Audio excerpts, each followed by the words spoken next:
Well, if maybe he's been obsessing over ordinals lately, I've been obsessing over another O project that starts with O, and that is, of course, Opepen. Honestly, I'm a fan. We made a video about this 4 months ago, so a while ago, and I had zero at that point. I should have obviously accumulated some, but I didn't.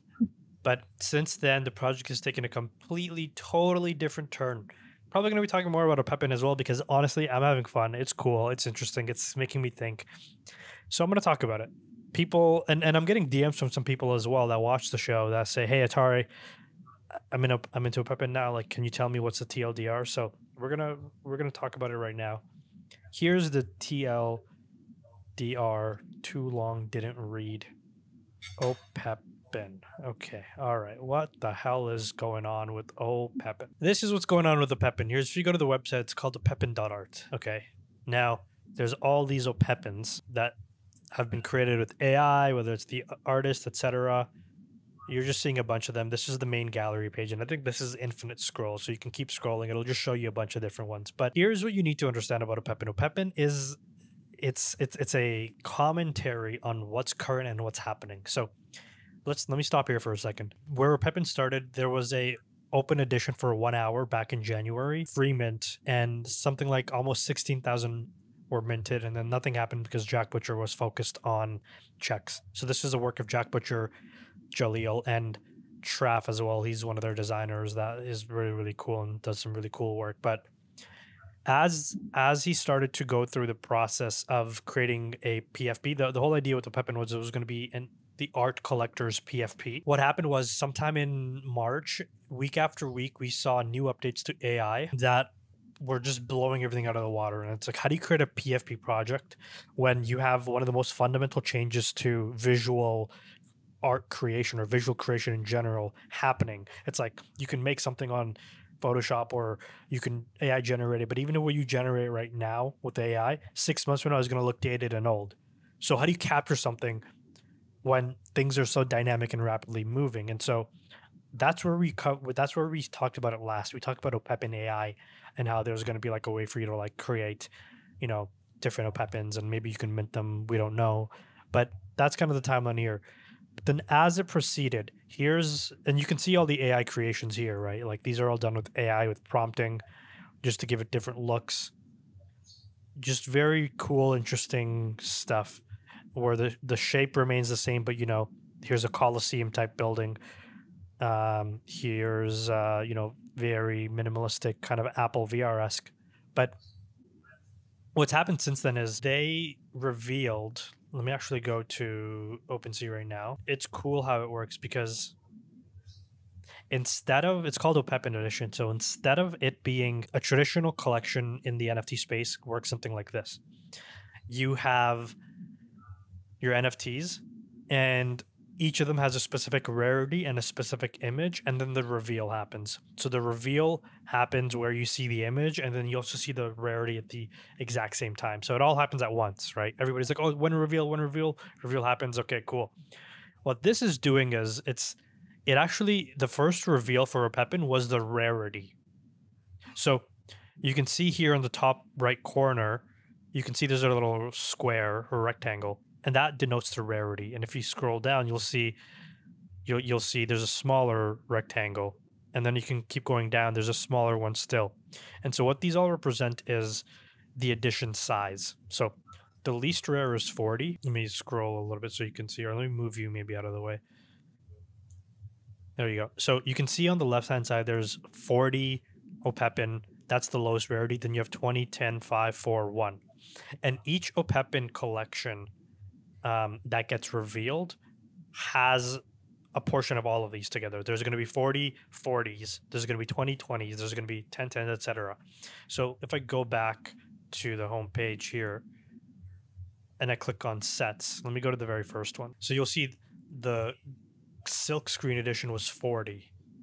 So there's 40 of these. There's 20 of paper. There's 10 granite, marble, glass, and then chrome. Same thing with the very first set. And you can see all of them here. So this is the one of one. and then there's like the other editions as you scroll down, and it's like here the rarity distribution is like the colors get more basic as you go down, or more like flat colored. But the whole idea is there's 16,000 of these NFTs, and what you do to reveal is you opt in. So if you want, let's go to the latest set right now, and I'll tell you why this is all cool. I'm explaining the mechanics right now, but I'll tell you why this is really cool. So I have a bunch of 40s, so I opted in saying like, I want the chance to get mine revealed. And so if mine revealed, then I'll hold one of these NFTs. If I don't, then I try again next time.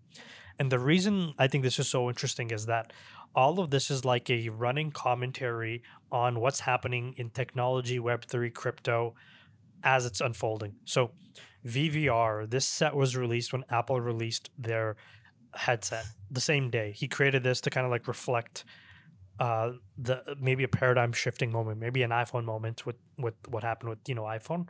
And so the provenance of this is really interesting because this is associated with this really big cultural event. Then 06 was this is the punk's birthday, and so Piv, he's a punk artist, and so created a bunch of punk related ones where you have obviously the alien punk, which is very famous, and then everything else it's like punk based. This is like a Maryland kind of punk, and his style is kind of like this, and so it's pulling on themes from like the punk that NFT Statistics has. It looks kind of like this, but it's pulling that and making it into a Maryland.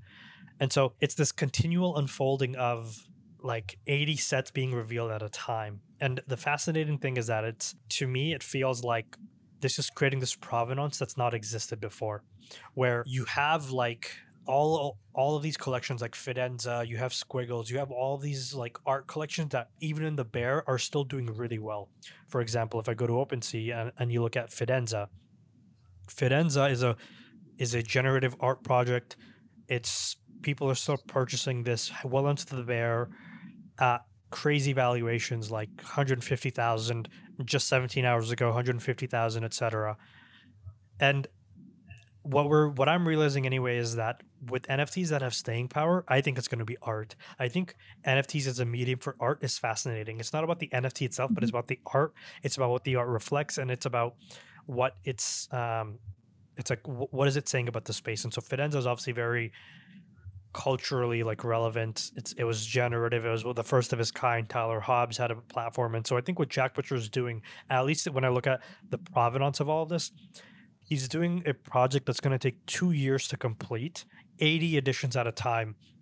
And so if generative AI a year from now is 100x better, he's going to be able to incorporate that into his collection, and it's going to become like this book of all these pivotal moments and themes that have been playing out over the past 2 years in tech, in Web3, in crypto, etc. And I think that as a commentary on culture is fascinating. It's interesting, and it's the most interesting thing that I've seen in a very, very, very long time. Not PFPs, not anything.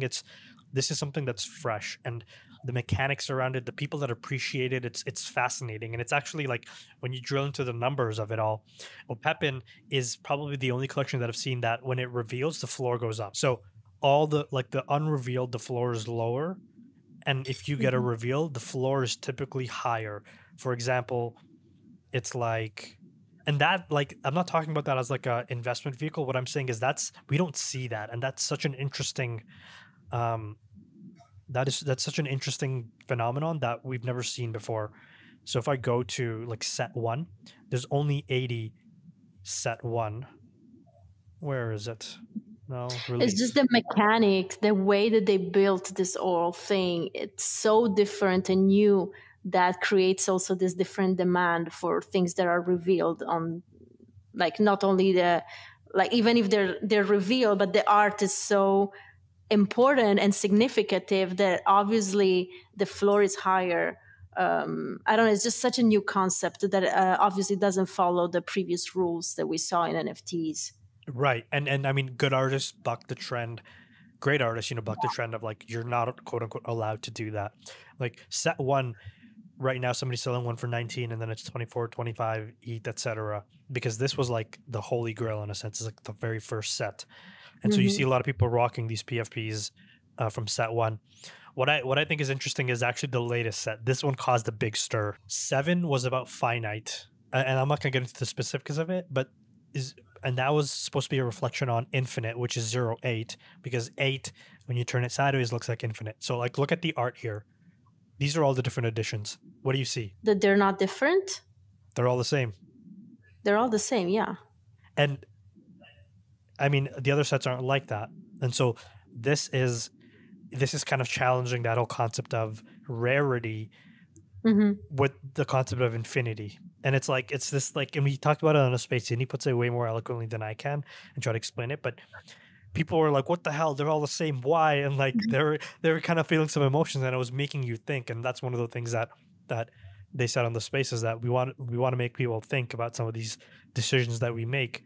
And ultimately, there's no right or wrong answer, but it's all about the artist's expression and how they see things. And so, yeah, it's cool to have a set where the different rarities all look the same, because in infinity, you know, like the concept of infinity is like, it's one number is not like any other number. The infinity is infinity, and so it's endless. And so there's a theme here that I think is really cool.